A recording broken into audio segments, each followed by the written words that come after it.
Kenapa anda perlukan magnesium? Magnesium ni membantu menstabilkan tekanan darah, kurangkan risiko diabetes, menyokong kesihatan otot dan saraf. Yang selalu krem atau kejang otot, anda kekurangan magnesium lah tu. Alright, magnesium juga kuatkan kesihatan tulang dan kurangkan risiko sembelit. Bahaya ya sembelit ni sebab boleh jadi buasir dan risiko kanser usus. Jadi ramai tanya, macam mana nak dapatkan magnesium? Untuk dapat kesemua manfaat ini, saya selalu sarankan Kidney Capsule sebab mengandungi magnesium berkualiti tinggi dan dia bantu menjaga keseimbangan mineral dalam badan. Kidney Capsule juga baik untuk menjaga kesihatan buah pinggang dengan mengurangkan risiko pembentukan batu karang dan pastikan fungsi buah pinggang yang lebih baik. Sayangi buah pinggang anda dari sekarang dan amalkan Kidney Capsule. 3 benda pasal cranberry yang saya harap saya tahu lebih awal. Firstly, cranberry mengandungi anthocyanin, iaitu sejenis antioksidan yang dapat membantu mengurangkan risiko jantung.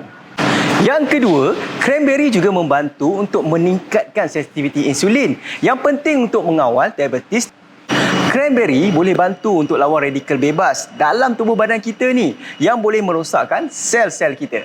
Nak dapatkan semua manfaat cranberry ni, Kidney Capsule ada cranberry yang kaya dengan semua kebaikan ni dan ia dibuat dengan bahan semula jadi. Lulus KKM, halal JAKIM, jadi tak perlu ragu-ragu lagi. Kalau anda pun baru tahu, jangan lupa untuk kongsikan info ni, okey?